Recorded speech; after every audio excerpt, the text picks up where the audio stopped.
Dando sequência agora à nossa programação, nós vamos ter um painel que vai falar exatamente de um assunto que também é extremamente relevante no contexto atual. E vamos ter o prazer de receber para falar das estratégias digitais nacionais e agendas políticas, um especialista do assunto, que é o Andrew Wyckoff, Director for Science and Technology and Innovation Organization for Cooperation and Economic Development, OECD.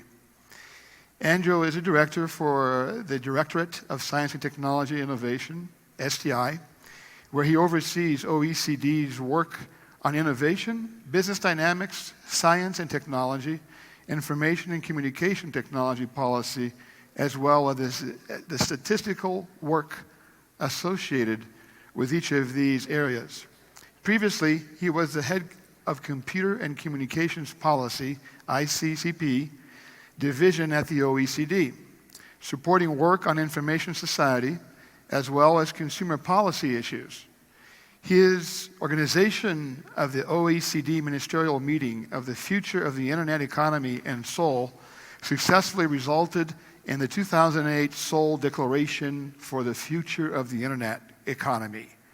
Mr. Wyckoff also led the STI's Economic Analysis and Statistical Division. Serving on various advisory groups, Mr. Wyckoff heads the OECD's delegation at the G20 and G7 meetings on ICT and digital economy, co-chaired the U.S. National Academy's panel on developing science, technology, and innovation indicators for the future, and is a member of the Research Advisory Network for the Global Commission on Internet Governance. Por favor, uma salva de palmas para Andrew Wyckoff.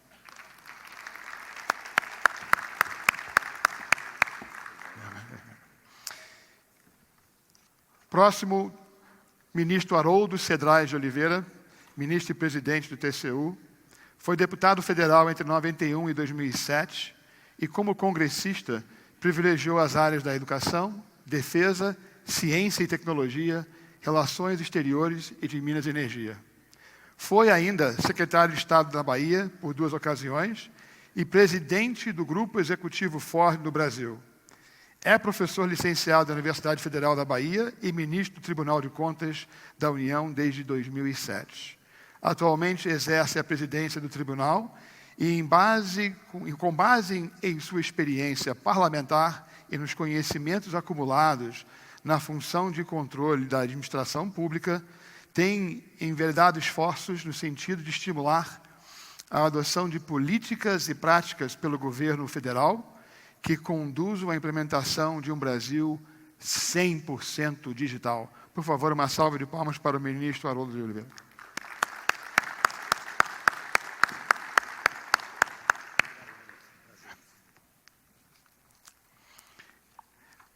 Carlos Palotti, Subsecretary of Technological Services and Products, Ministry of Production of Argentina. Carlos Palotti is currently the Undersecretary of Technological Services for the Argentina government. Previously, he was the founder, owner, CEO, and president of many IT companies. Mr. Palotti was the head of a nonprofit organization as well as the Chamber of Commerce. He has been recognized with several awards, including the Gold Sadowski Award in 2007, Businessman of the Year in 2007, as well as a premier entrepreneur for many organizations in Argentina and Latin America. Por favor, uma salva de palmas para o Carlos Palotti.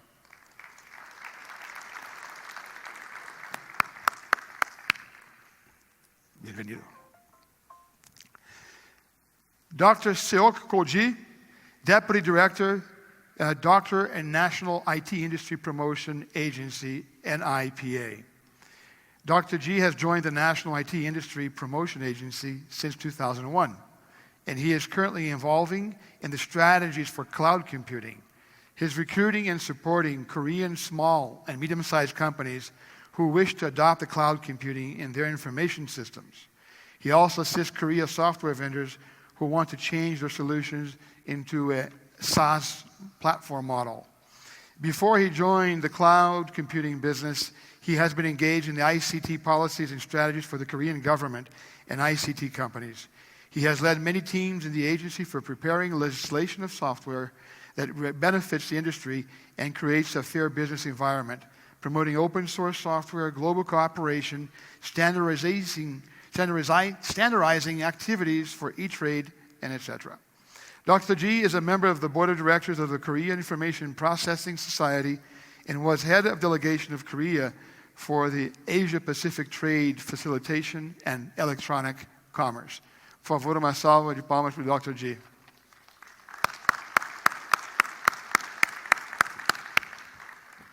Welcome, Dr. G.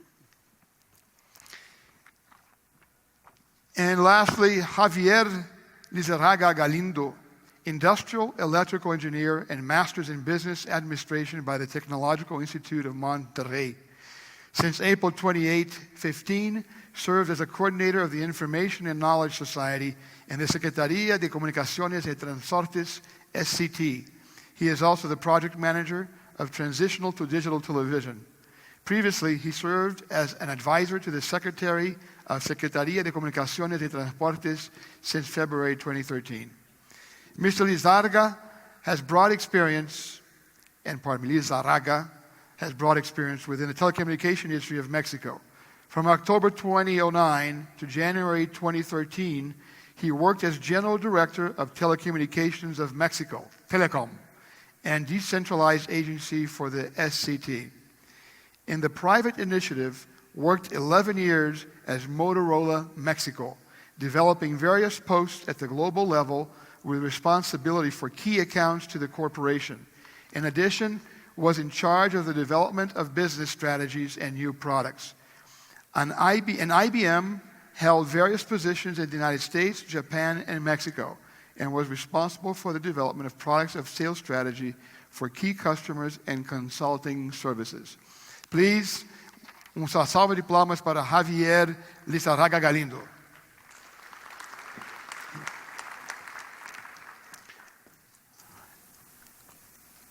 Andrew, the floor is yours.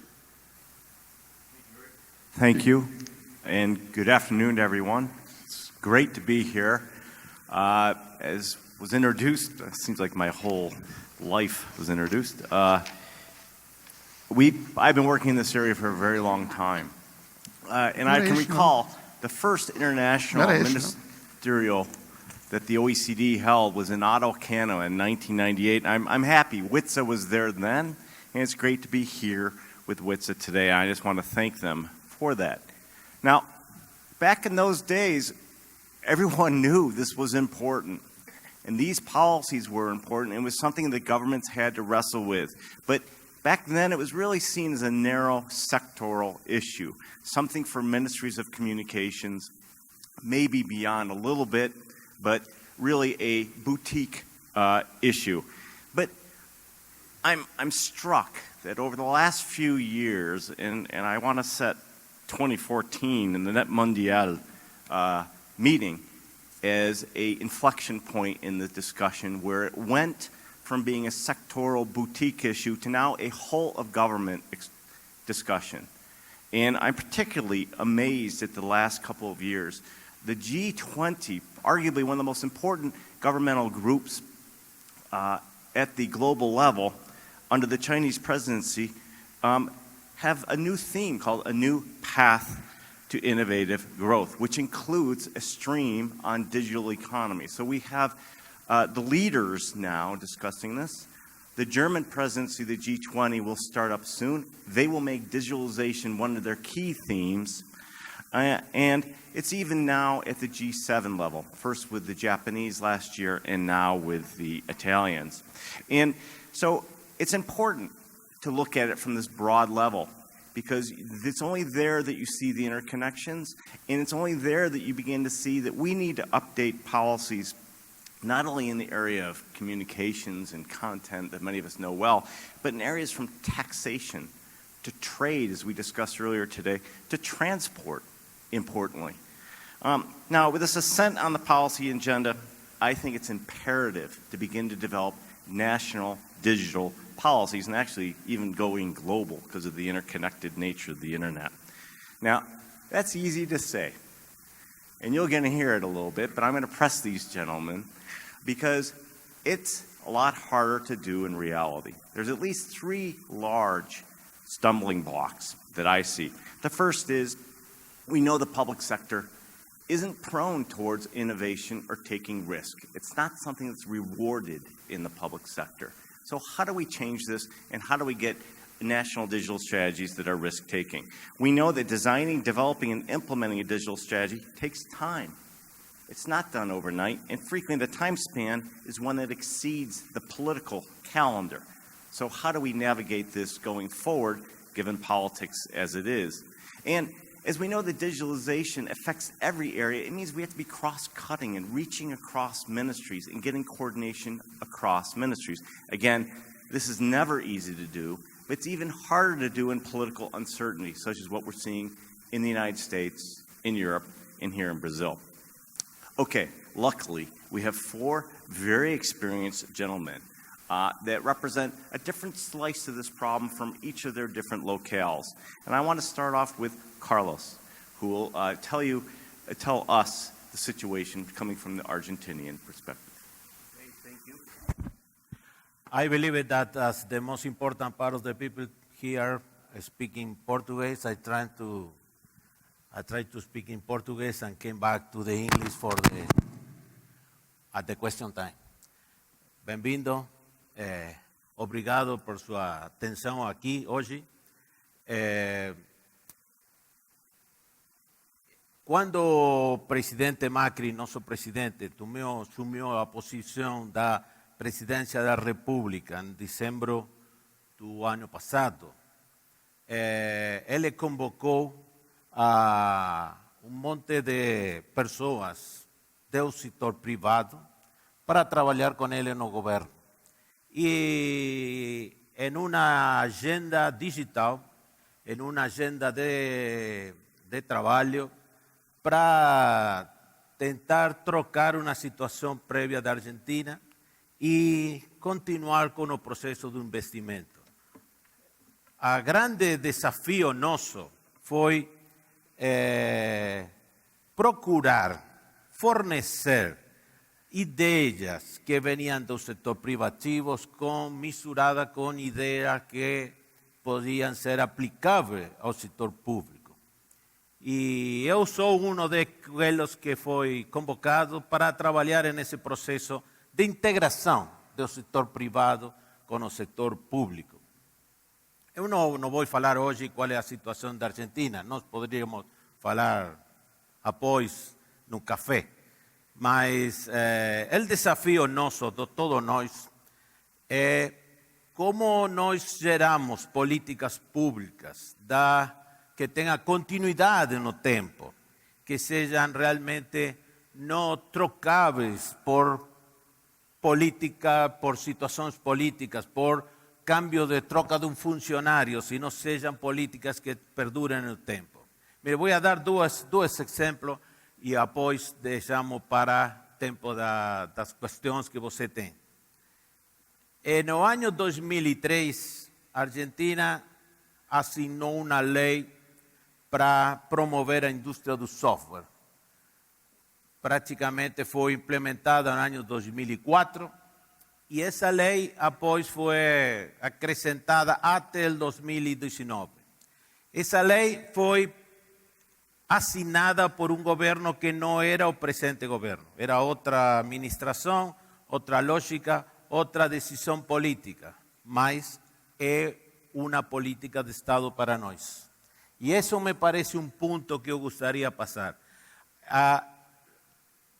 Quando vocês estão na função pública, o primeiro que tem que ver que coisas são aquelas que precisam ser trocadas e que coisas precisam ser continuadas. E eu falaria que é mais importante planejar, mais importante estudar quais são aquelas que precisam ser continuadas, porque elas seguramente são melhores que uma nova ideia que não seja bem implementada. Esse é o meu primeiro conceito. Segunda ideia é que ninguém pode elaborar sozinho. Ninguém tem a ideia de ouro que dá a chave mágica que solve los problemas de un sector o de la humanidad. É preciso convocar aos melhores em diferentes posições e sentar todos em uma sola tabela e discutir qual é o melhor plano de trabalho para o país ou para o sector ou para a área que é necessário planejar. Não é uma tarefa fácil, não é uma tarefa que possa ser feita sem grande tempo, sem grande compromisso das partes, mas é preciso fazer. E após, aqueles que têm responsabilidade pelos governos, tomar as melhores decisões, escutando a todo mundo naquela discussão. Se todo mundo está envolvido na mesma tabela, na mesma discussão, é muito provável que aquelas coisas que vocês decidam sejam mantidas no tempo, sem trocar se o governo cambia ou cambia o signo político. Obrigado. Thank you very much, Carlos. That's great. I'm going to just have all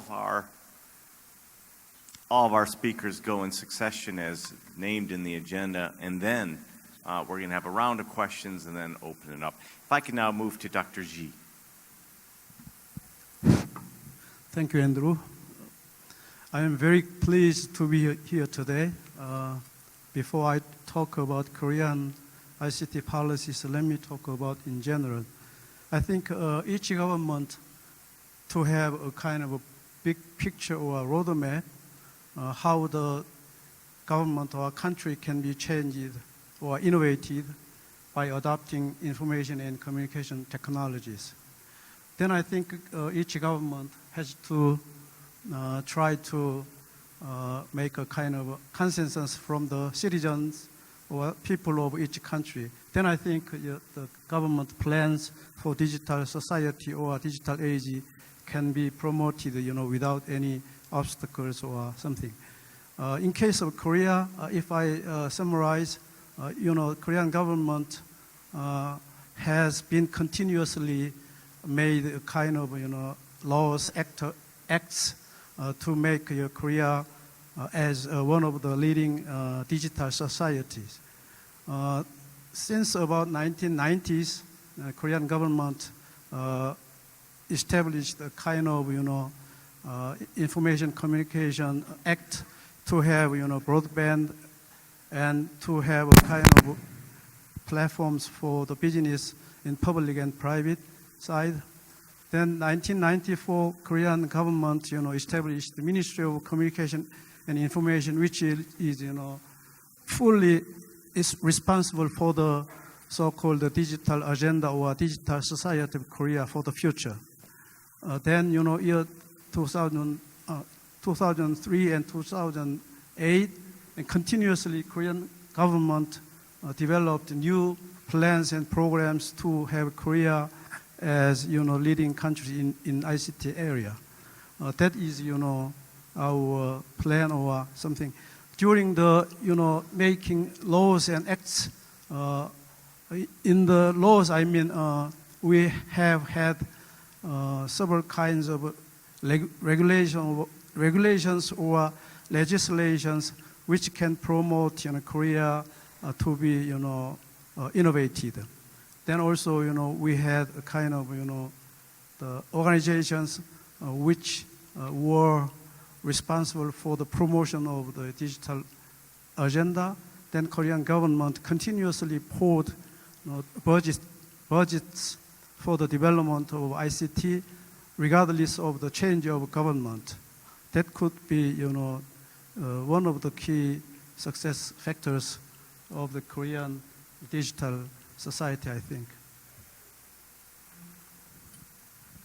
Thank you, Dr. Xi. I mean, sitting where I do in Paris, looking at now 35 member countries, to which Korea is one of them, your transformation is nothing but amazing. To move from basic industries to now really towards the creative society. Our next speaker, I'm very honored to have Mr. Cedras with us today to represent Brazil and to give us some insights into the Brazilian policies, particularly the 100% digital initiative. Mr. Cedras.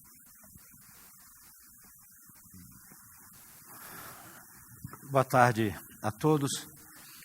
Eu queria agradecer o honroso convite que nos foi dirigido ao TCU e aqui estou na companhia de uma boa parcela daqueles que eu considero como competência instalada no TCU sobre esta área do conhecimento.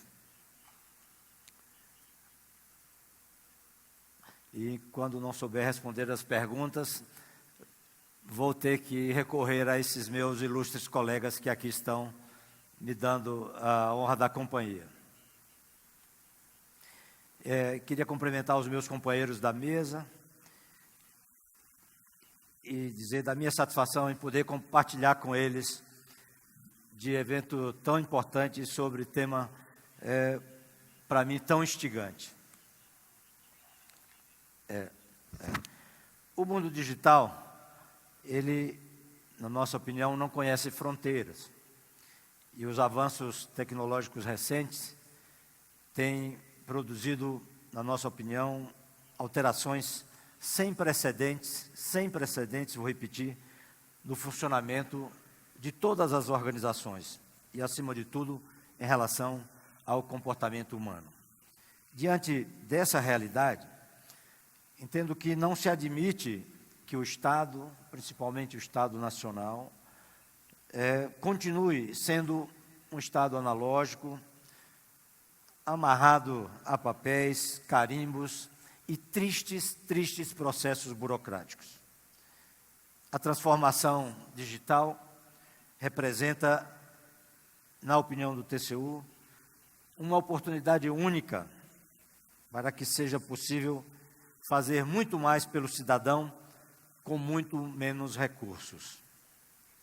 Na nossa opinião, ela só estará completa quando as instituições governamentais passarem a trabalhar para que a administração pública esteja de verdade a serviço da sociedade e não exatamente o contrário do que nós temos visto aqui em nosso país. Graças, portanto, a esses extraordinários avanços em conectividade e computação em nuvem, hoje é possível alcançar níveis sem precedentes, acima de tudo, de integração de dados entre o setor público, as empresas privadas e a sociedade. Com a evolução dos algoritmos inteligentes, essa massa de informação pode ser usada, acima de tudo, para simplificar serviços, otimizar processos, facilitar a tomada de decisões tempestivas e precisas, principalmente no que diz respeito à nossa enorme gama de políticas públicas. Nós estamos buscando com isso, de uma vez por todas, diminuir a chamada burrice ocupada. Para que isso aconteça, entretanto, é necessária, eu diria, uma mudança cultural profunda em toda a sociedade brasileira, de modo que a abertura se torne verdadeiramente a regra e o sigilo seja reservado somente aos poucos casos em que se mostre eminentemente imprescindível. O Brasil deu passo importante nessa direção em junho deste ano, com a edição do Decreto 8.789, que estabelece a obrigatoriedade de que todos os órgãos da administração pública federal compartilhem suas bases de dados, preferencialmente de forma automática. Eu diria que esse movimento foi provocado, muito provavelmente, por a realização de um seminário feito a muitas mãos com a administração pública, com a iniciativa privada, com os parceiros internacionais, naquele primeiro seminário do ano passado, Brasil 100% Digital. Essa conquista, portanto, decorrente desse movimento, nos levou a ter agora a edição do decreto 8.638 de janeiro desse ano, que instituiu uma política direcionada ao tema e foi sucedido pela construção, eu diria, de uma estratégia dentro daquilo que aqui já foi dito, organizada, planejada, em torno de 3 eixos principais. A prestação de serviços, e essa qualidade não pode continuar como está no Brasil, o acesso à informação e a participação social. Porém, gostaria de lembrar que a tecnologia e a informação constituem a principal matéria-prima desse processo, mas ainda se nós considerarmos que são apenas representativos para uma base sobre a qual devemos construir os 3 pilares essenciais de um governo 100% digital: a inovação, a cooperação e, acima de tudo, o foco no cidadão. Em primeiro lugar, essa nova era em que vivemos traz desafios para os quais soluções antigas já não se aplicam mais.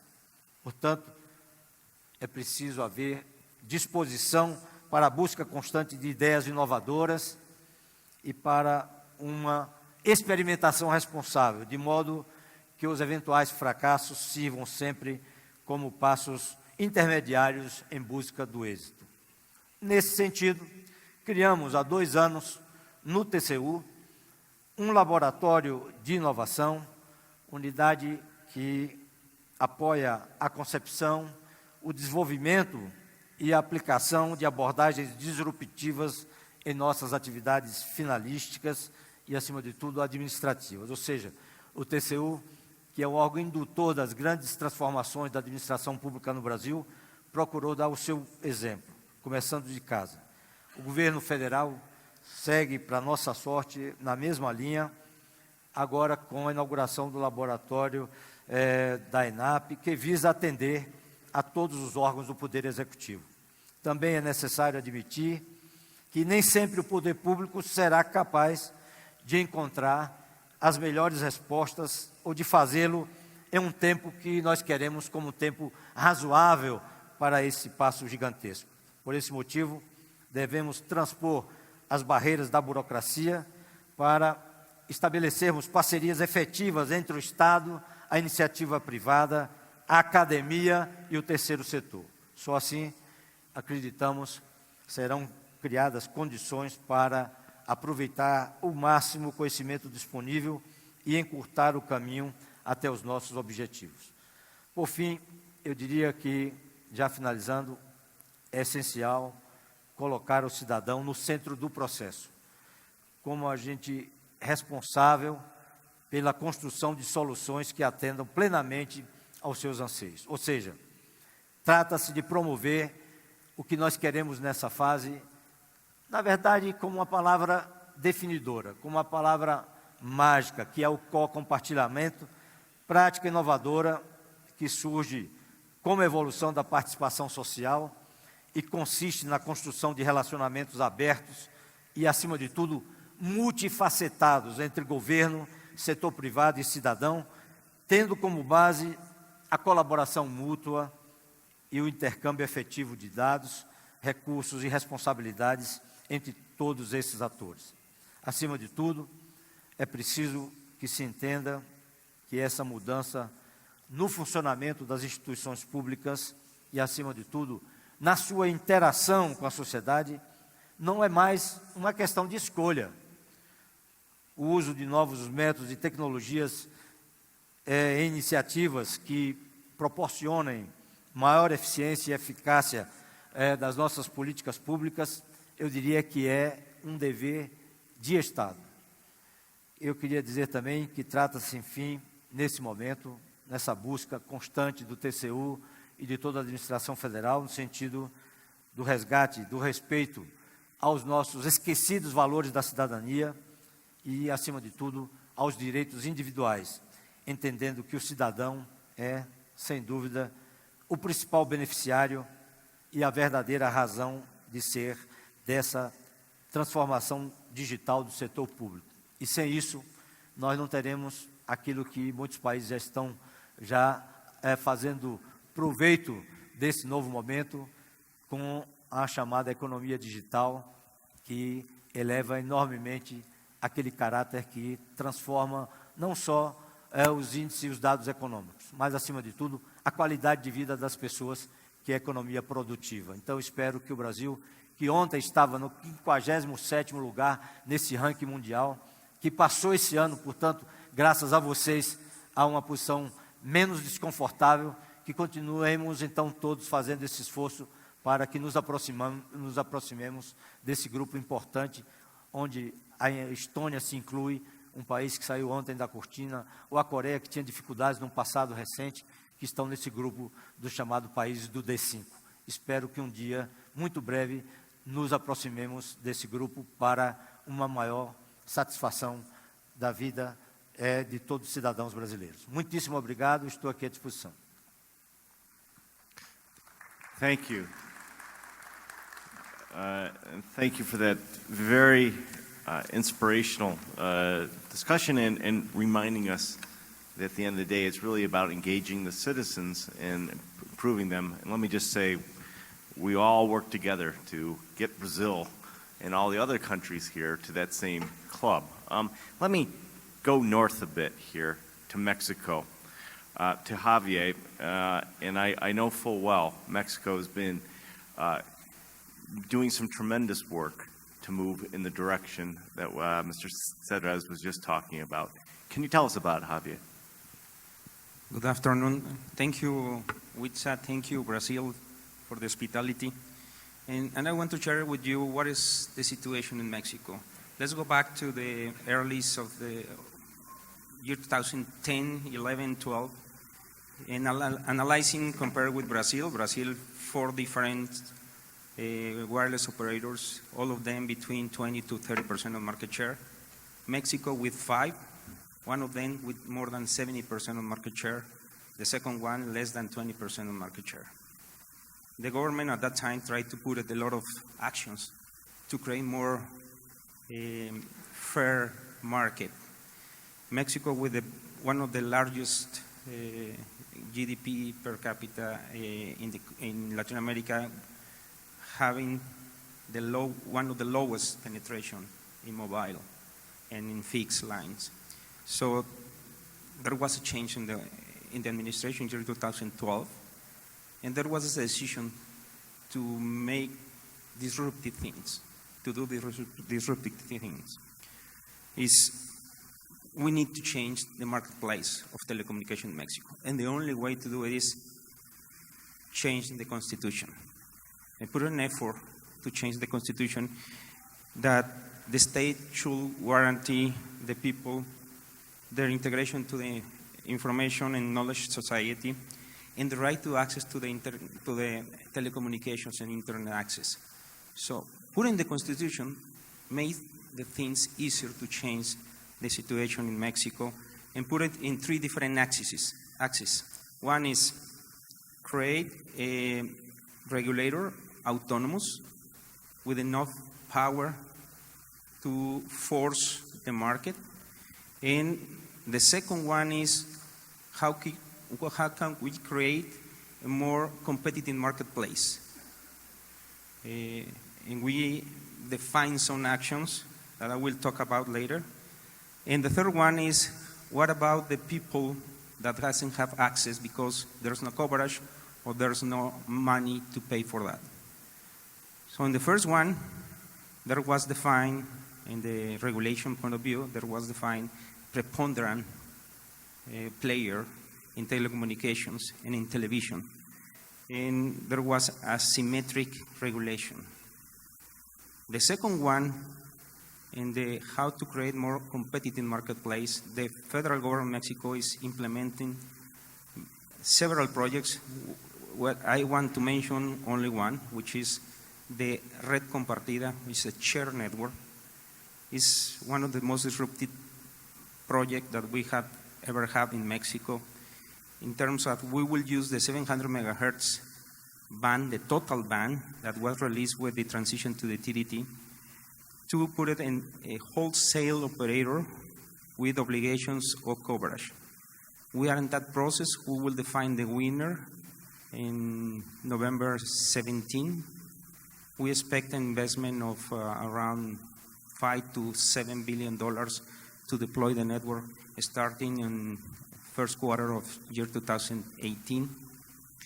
And the other part is how can we connect the unconnected? And we define the project Mexico Conectado, which now we are connected more than 100,000 sites, public sites, mainly schools, that offer free internet and access to the people that cannot pay for the access. Today in Mexico Conectado we have more than 20 million different users per month, and we traffic around these 100,000 sites more than 1.5 petabytes of traffic. So analyzing these three areas of effort at Mexico, we want to create a different environment in Mexico to allow to the digitalization of the country, because connectivity is the most basic area that we need to achieve in order to aspire for a new value to the people. Now we are working in the next stage of that to integrate more value to the end users. For example, in Mexico Conectado, we are part of the Telecommunication Transportation Minister, and we are creating a teamwork with the Minister of Education to integrate the model of education to the telecommunications to the devices strategy and offer end-to-end solutions to the students. So knowing that, and we already see the first results. For example, in mobile penetration internet, we almost double since we implement the reform. We're still behind of other countries, but the speed of the change is very rapid. So we are in that process of evolution. The main message here is when we have a critical situation, we need to define critical actions. And the most important is execute. In the government, the part of the government that I work for, the profile of the employees has been changed now. Previously was more political regulator, now is more execution, because the federal government now is to execute, not to regulate, because it's an autonomous organism that now is responsible for that. So we have a very tremendous advance in this process. We expect to continue with this progress in a few years, and we need to implement additional actions that already has been defined in the reform. Thank you, Javier, and I encourage all of you keep your eye on Mexico. It's some brave moves, I think, and some interesting experimentation going on.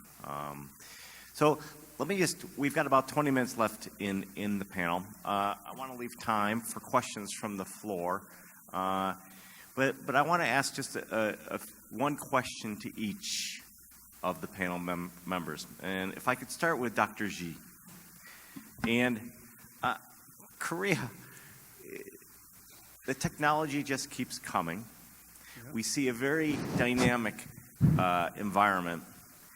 And so there's no way when you started in the 90s you could have foreseen Internet of Things coming, but now it's upon you. How does your digital strategy keep up the pace? Yes, it's quite a tough question in terms of technology. Actually, I am not an engineer, but I have to study every day, every time to catch up the new technologies. According to Andrew's question, if I answer, yeah, which can be one of the ideas, but anyway, I think private sector and public sector, both in each country, have to continuously focus on the new technologies and the market changes. Because, if we just, forget about the new market and new technologies, just 1 minute, 10 minutes, we will be behind of the market and technologies. That's why I would suggest to each country, I think each country and private sectors are already doing, but I think anyway, we have to have a kind of, special team who focus on the changes of technologies and, market changes, which is, led by the, customers. Then I think we can cope with the changes of new technology. Then by adopting new technologies, we can continuously promote and develop our, digital age and digital strategies, I think. Thank you. So I think governments need to begin to factor in a knowledge of the marketplace and be forward-looking, have a foresight capability almost, which leads me just exactly to Carlos. And Carlos is the type of policymaker I'd like to see more of. He comes from the IT sector. He knows what he talks about, and he's taken up the challenge to come into government, which I would encourage more to do. Now, what are some of the major initiatives be undertaken in establishing a national digital strategy from your point of view, Carlos? Okay, first of all, I believe that you needed to put all these issues at the presidential level. It is possible by law or a regulation that continues between one government to other government. But the presidential the presidential level probably is more sure in order to provide that everybody is going to be part of this discussion. Second one is to analyze this issue in different dimensions, because it's not a simple issue. You need to consider any items on the discussion about the digital penetration, about the children, about the youngers, about the older person, many dimensions, social. But I want to share just an idea about and related on this. That is, you need to consider the productivity of this agenda, not just on a social agenda. Because if you remember the presentation here of the Professor Dutta, they say, okay, the digital penetration probably will be not an issue in the near future, because it depends on the investment more than any other kind of issue. The issue is the impact. What we do with the penetration? What is real impact on the economy, for example? For example, in case of Argentina, our second source of revenue is the knowledge-based economy, with more than 6.5 billion US dollars. This amount, this service, software, movies, I don't know, a lot of things, pass through not pass through an port, airport, road, pass through a wire, and you need to be on a good quality of wire to be more productive and to reach more money for the economy and to be more successful in the digital productive penetration in the country. That is my opinion.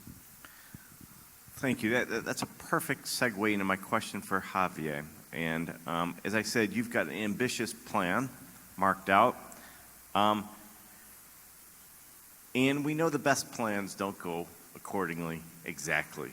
Things get in the way. But how would you suggest goals be measured and set so that you can benchmark yourself along the way?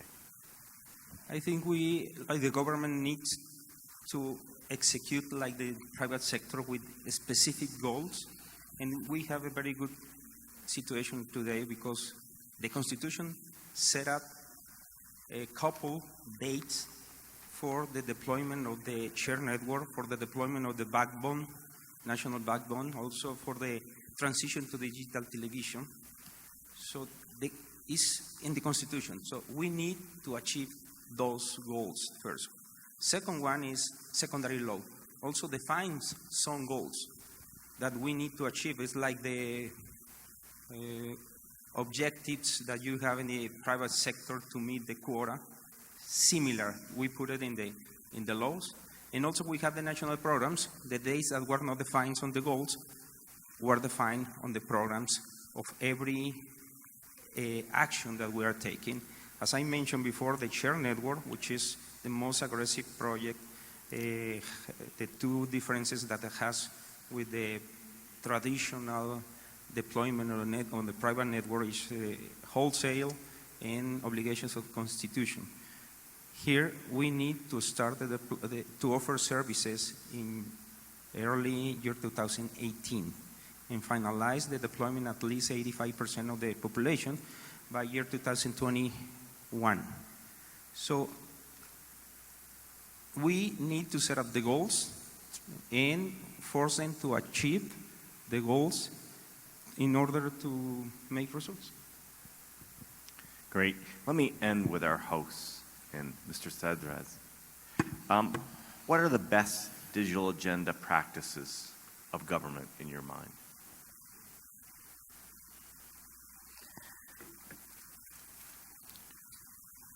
Eu diria que não é possível pensar em país 100% digital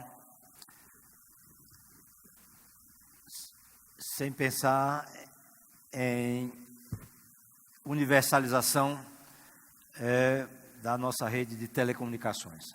E eu acho que o maior gap que vejo hoje é exatamente essa dificuldade que temos de tornar todas as escolas públicas no Brasil conectadas. Eu acho que esse é, sem dúvida, o principal calcanhar de Aquiles que nós teríamos nessa caminhada para um país 100% digital. Claro que isso envolve investimentos, envolve infraestrutura, mas envolve também decisões. A OCDE, ao propor governos mais competentes e dinâmicos, sugeriu a muitos países membros daquela organização a criação do chamado centro de governo. Nós não temos essa perspectiva, até porque o Brasil não é membro da OCDE. Mas não ficaria difícil para qualquer modelo governamental de puxar para um centro de governo, eu estou falando em um centro de governo, essa capacidade decisória de fazer com que haja uma responsabilidade maior para que o país tenha rapidamente as suas escolas completamente conectadas, para que haja universalização do acesso no Brasil à internet. E eu acho que esse é o grande desafio, até porque eu diria que essa seria a forma mais barata e mais rápida de melhorarmos a qualidade dos serviços públicos, de também promovermos esse acesso às camadas de mais baixa renda aos serviços no Brasil. Então, eu acho que essa é uma preocupação que nós temos na perspectiva de, nesse esforço, não deixar a responsabilidade, embora para o TCU é indelegável em qualquer esfera de poder, a questão da responsabilidade sobre a gestão de TI. E nós estamos fazendo isso desde 2007. Mas, apesar disso, não dá para pensar nesse patamar sem um pleno envolvimento da iniciativa privada. Ou seja, temos que entender que, nesse momento, mais do que nunca, as parcerias público-privadas, a necessidade do entrosamento com o setor privado, com o setor acadêmico, com o terceiro setor, são coisas fundamentais, são pilares fundamentais para que cheguemos a essa condição do que mais queremos no momento, que é, sem dúvida, um caminho sem volta e é o caminho mais curto para o desenvolvimento, que é um país 100% digital. Thank you very much. And I think all of the panelists here agree on the importance of infrastructure. It's fundamental. I know Korea is, on our statistics, one of the most wired countries in the world. But I'm particularly pleased that somebody reads OECD recommendations, and particularly important partner country like Brazil. So with that, let me open it up to questions from the floor. And I encourage you to ask the panelists tough questions about how do you get a digital agenda up and running? How do you make it the top of the policy agenda? How do you keep it going? How do you, particularly when there's a plethora of other issues that policymakers need to worry about, everything from climate change to unemployment. It's not the only issue out there, although many of us in the room would beg to differ probably. Are there any comments or questions from the floor? Okay, I see one, a gentleman here in the middle.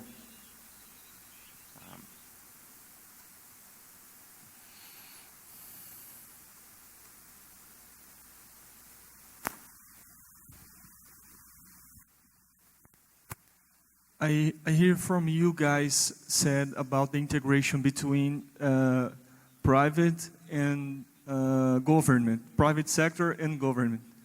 So I believe this is the biggest challenge that we have, because I am from the private sector and I want to integrate with government, but not always I have this support from government. So in your opinion, what can be done to overcome this challenge? Great question. The private sector gets frustrated with governments. So who would like to take this one up first? Carlos. I believe that the private sector needed more involvement in the public issues. That is my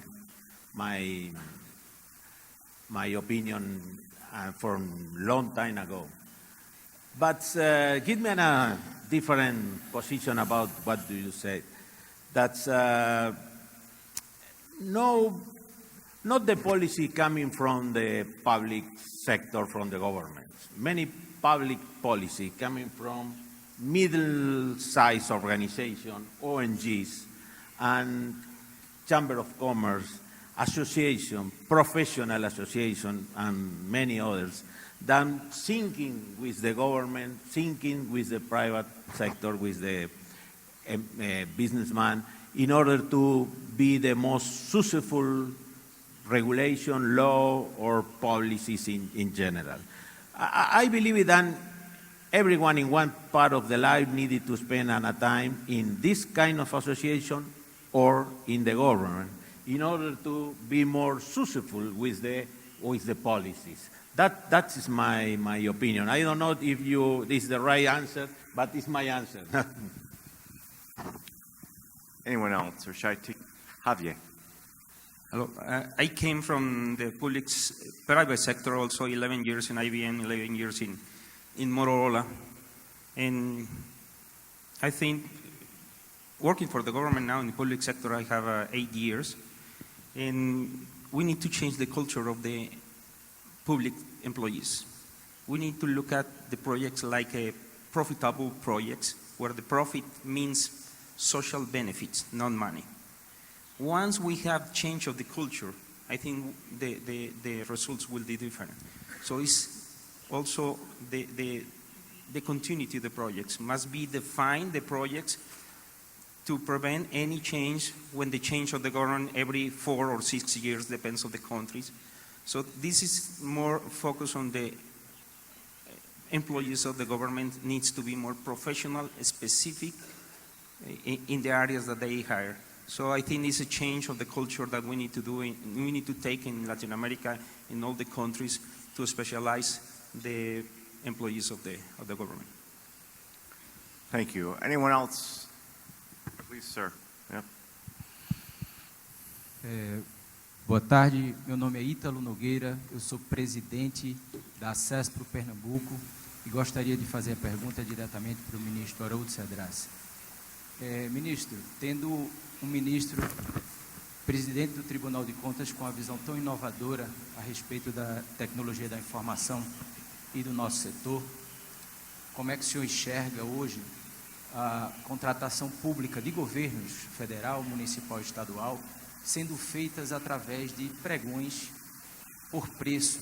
E, na verdade, não sendo colocadas as problemáticas e as necessidades de melhoria nas gestões públicas para que o setor apresente as melhores propostas. Eu queria que o senhor colocasse a sua posição a respeito disso.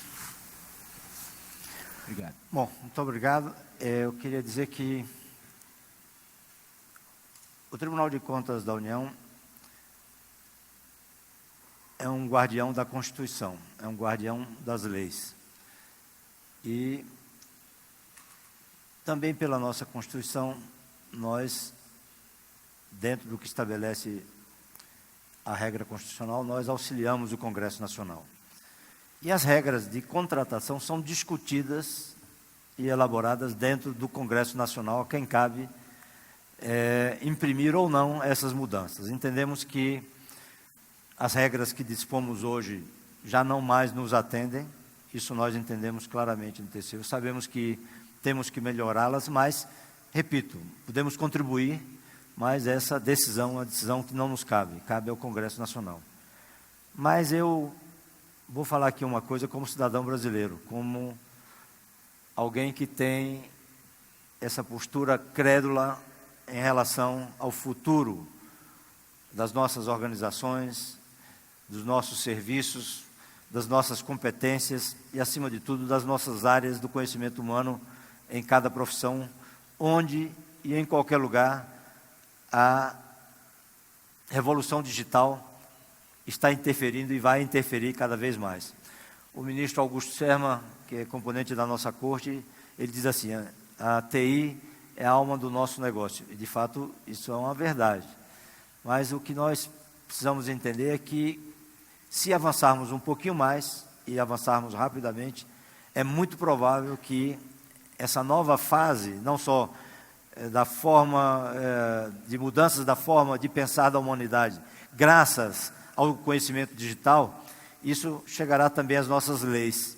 E eu estimo, espero que essa revolução digital nos traga, acima de tudo, o que mais eu quero, que é o respeito à cidadania, o resgate desses valores e, acima de tudo, uma libertação democrática verdadeira. Ou seja, a digitalização vai nos levar à quase libertação dos seres humanos. É evidente que tem aí um limite, uma área cinzenta que eu também sei que existe, mas até lá não chegaremos, ou chegaremos muito proximamente a ela. Mas o que eu entendo é que, muito brevemente, boa parte do entulho legal brasileiro tomará um destino que nós todos estamos esperando. Então, eu acho que é muito provável que esses avanços tecnológicos, inclusive em relação aos avanços legais, nos libertem definitivamente dessas amarras que não nos levam hoje a comprar o mais adequado ou até mesmo de fazer aquisições, eu diria, não próprias para o setor público. Ou seja, nós queremos sair definitivamente da era do planejamento, da era de um governo eletrônico, que não chegamos para a libertação digital. É isso.